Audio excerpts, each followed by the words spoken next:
Hey guys, we're in Luke 12. We're going to start with verse 13. And one of the company said unto him, Master, speak to my brother that he would divide the inheritance with me. And he said unto him, Man, who made me a judge or divider over you? And he said unto them, Take heed and beware of covetousness, for a man's life consisteth not in the abundance of things which he possesseth. They come to Jesus and like, look, Jesus, we got some authority here. How about make sure my brother does what he's supposed to do with his money, and make sure I get he divides the inheritance with me. Obviously, there was an older brother who had inherited things, and he was like, the younger brother was like, look, man, he needs to take care of me. Jesus, what we do? Handle this. And Jesus, we have to understand, Jesus was in a situation where a lot of times he'd have to tell people, look, I'm not here for this. There was a 3-year ministry. Yes, he was here 33 years, but there was a 3-year ministry where it was most intense, and where he was trying to, was called of the Father to intensify the speed, if you will, of what was going on. Only 3 years, only walking 3 years, in this particular ministry, and he had to get to the cross. The whole idea behind Jesus was the cross. He was to get to the cross and explain things along the way, reveal things along the way to the disciples. So anybody getting in the way with these things about, material wealth and goods and such and all that, Jesus didn't have time for it. When people would come to him and say, I want to follow you, he'd make sure, he'd say, are you sure you want to follow me?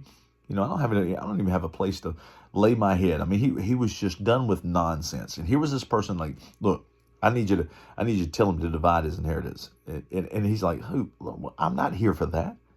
I'm not here for that. I'm here for something completely different. If you're here because you want to get some money and you want to make sure he gets you the money, go. There are plenty of courts. There are plenty of judges that can take care of that. I'm here for a specific reason. That's to work on the souls of men. And I'm here to eventually die on a cross. You're coming to me with all this stuff, man, that means nothing. All this, I've got to have this. I've got to have that. I got to build this. I got to increase this. I've got to have that, blah, blah, blah, blah, blah. He says, look, that's not the key here. The key here is I've got a plan. I'm moving. Jesus was focused. He was focused on his plan. And too many people trying to get in the way of God, just trying to be a Moses in a way, and say, take on every little tidbit of information about somebody's family, or about their what they own, what their inheritance. Hey, can I do this first? Can I do that first before following you? He says no. He says, just come and follow me. Go full gamut. Hey, make sure you're following me with everything that you have. He was focused. And when he talked to his disciples, he was focused on the cross eventually, and getting them to understand what the cross was about. And here was this guy just wanting, hey, look, I just want you to solve this financial issue with me. He's like, don't you understand there are so many things that are so much more important? Now, that doesn't mean that we can't pray about finances and things like that. But all this guy wanted, it was obvious. Jesus understood his greed. He just wanted to get a share so he could go out and spend that money. All right?